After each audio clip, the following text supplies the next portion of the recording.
Hi guys! Welcome back to my channel, and for today's video is all about GSave. And to cater everyone, I made this video tutorial na detalyado. Pero kung gusto mo lang naman malaman is how to open an account, then skip everything and proceed ka na dito. Ngayon naman, kung gusto mo malaman lahat ng mga basic information related sa GSave, then let's get started. And by the way, shoutout nga pala tayo kay Ana PH for requesting this video tutorial. Ano ang Save Money or ang GSave? Ito ay isang fully digital savings account powered by CIMB Bank Philippines. At dahil digital savings account ito, therefore, lahat ng mga transactions katulad ng pag-open ng GSave account, pag-deposit, pag-withdraw o iba pang mga transactions related to it, ito ay ginagawa via GCash app or CIMB Bank app. Dalawang klase ng GSave account. Una ay ang GSave Lite account or GSave account. Ito ang pangunahing account na kung saan maaari kang makapag-open through GCash app. Ang validity nito ay 12 months from the date na ikaw ay nag-open ng account. Ang maximum aggregated deposit limit ay hanggang 100,000 pesos. Therefore, bago or if malapit mo nang ma-reach ang 12 months validity or ang cumulative deposit limit, whichever comes first, kailangan mo itong i-upgrade sa GSave Plus account upang ang aggregated deposit limit at ang 12 months validity will no longer be applied. Paalala, sa GSave account na kailangan mong mag-deposit sa iyong account within 12 months dahil kung hindi, ang iyong GSave account will be closed. Kailangan mong i-upgrade ang iyong GSave account to GSave Plus account within 12 months. Dahil kung hindi, your GSave account will be placed on block status kung saan you are allowed to withdraw pero hindi ka na maaaring makapag-deposit pa. GSave Full account or GSave Plus. Ito ay ang upgraded account from GSave to GSave Plus sa pamamagitan ng pag-link ng iyong GSave account to CIMB through CIMB app. At ito ang maganda guys, wala itong expiration. Pero syempre, provided na nagde-deposit ka rin, hindi yung parang dormant type. Another is no cumulative deposit limit of 100,000 pesos. So kung halimbawa, umabot man sa 1 million, 2 million, or magkano pa ang pera mo, walang problema dahil walang limit. GSave or GSave Lite product specifications. Ang interest rate is 3.1% per annum. At paalala guys na ang interest rate na ito ay maaaring mabago in the future. Walang initial deposit to open an account. Walang minimum deposit na kailangan. Wala ring maintaining balance na required. Wala kang babayarang service fee to open an account. Wala ring service fee to maintain the account. Ang maximum daily withdrawal naman is 50,000 pesos at ang maximum deposit limit is 100,000 pesos over 12 months. At paalala guys na alinman sa mga ito ay maaaring maiba or mabago in the future. Deposits and withdrawals.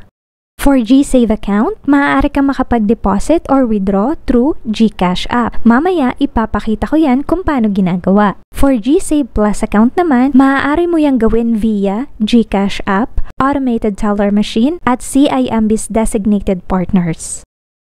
Madalas na tanong dito is it safe to use GSave?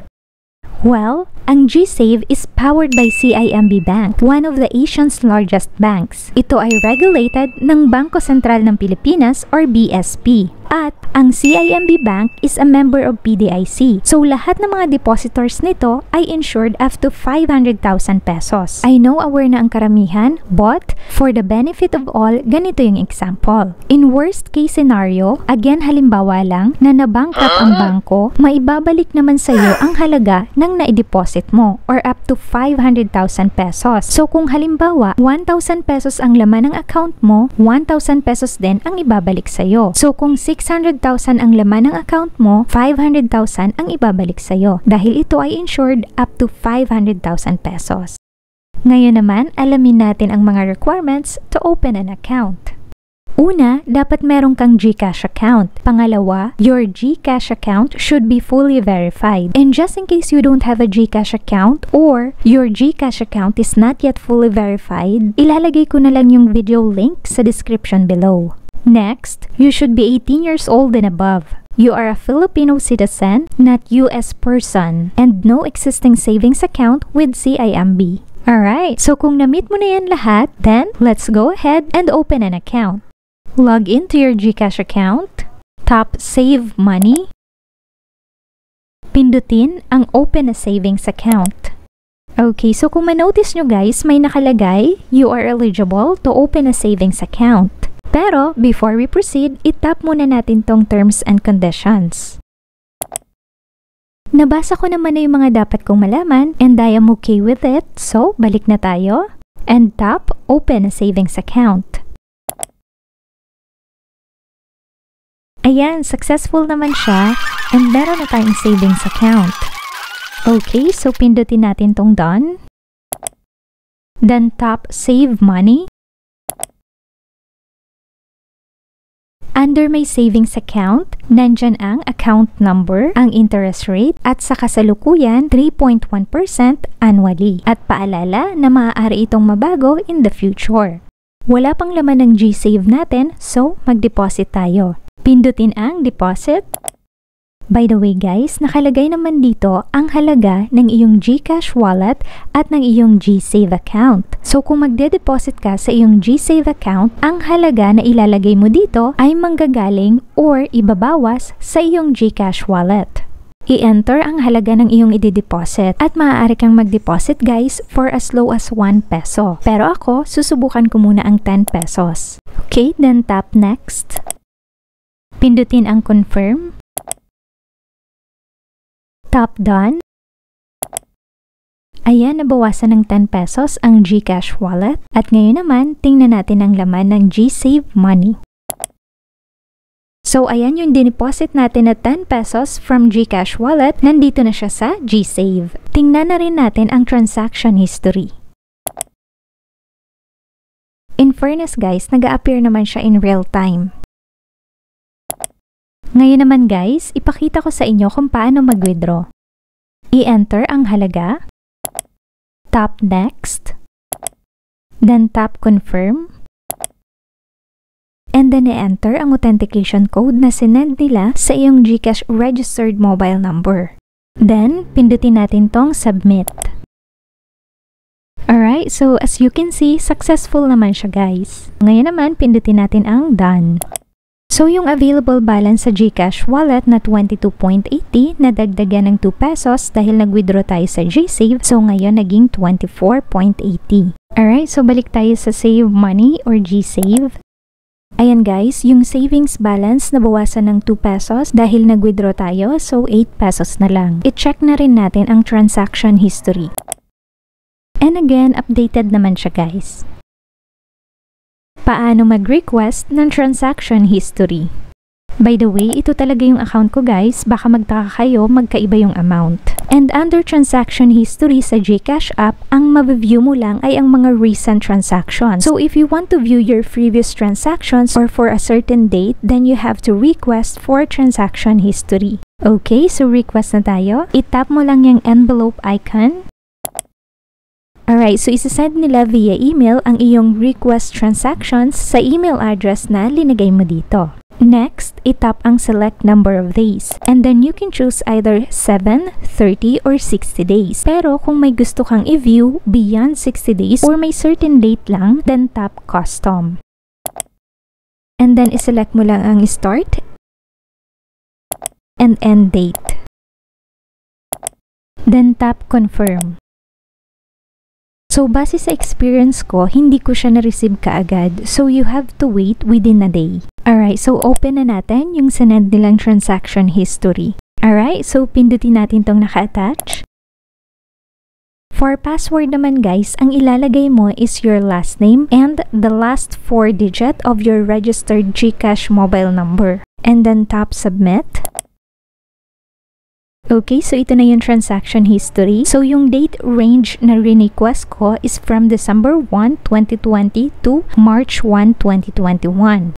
As you can see guys, kompleto ang mga entry. And just in case naman na you are wondering or gusto mong malaman kung paano nag-come up sa gantong halaga ang interest earned and ang tax on interest, or you are planning to save money on GSave, so ahead of time gusto mo nang ma-assess or malaman kung magkano yung possible na ma-earn mo, then i-share ko sa inyo ang computation after interest.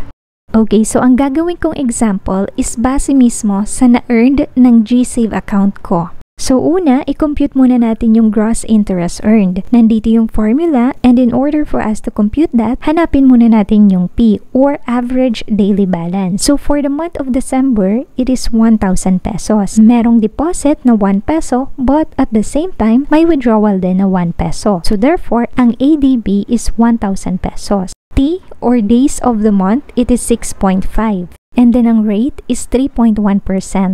Okay, so gamitan na natin ang calculator. ADB, which is 1,000 pesos, times 6.5 days, divided by 360 or equivalent to 1 year. And this is constant guys, times interest rate, which is 3.1%.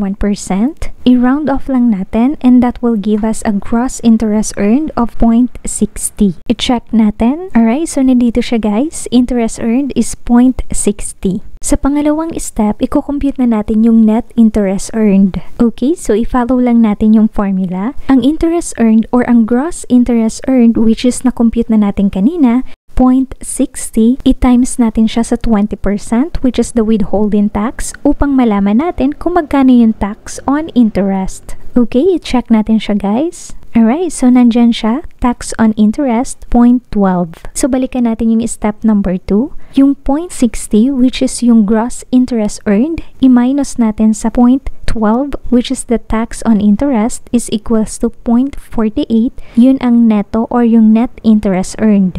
Therefore, kumita or naka-earn ng 0.48 cents ang 1,000 pesos ko in 6.5 days.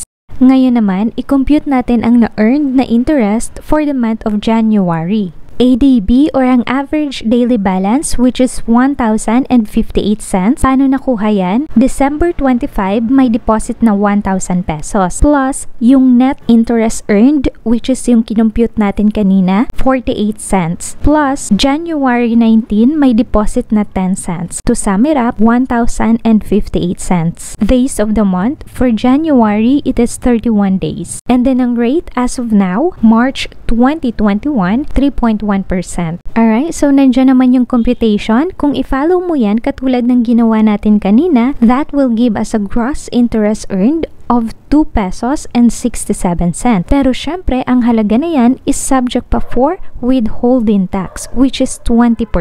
And that will lead us to number 2. 2.67 times 20% na withholding tax is equals to 0.53. So yung gross interest earned na 2 pesos and 67 cents minus 53 cents, which is yung withholding tax, is equals to 2 pesos and 14 cents. So yan ang neto or net interest earned for the month of January. For the month of February naman, ang net interest earned is 1.94. Okay, alamin na natin kung magkano yung total net interest earned. Ito yung breakdown. So yung kinita or tinubo ng 1,000 pesos ko from December 25, 2020 up to February 28, 2021 is 4 pesos and 56 cents. Alright, so huwag tayo ma-discourage guys kung 4 pesos, 5 pesos, or 10 pesos ang interest earned na nakuha mo. Paalala na we are already talking about 3.1% per annum na interest. Besides, kung mas malaki ang laman ng GSave mo, malaki rin ang interest earned na makukuha mo. And sana na-covered ko lahat. And just in case may na-miss out ako guys, please let me know on the comment section below and I will try my best to research and answer those questions. Alright, so see you next time!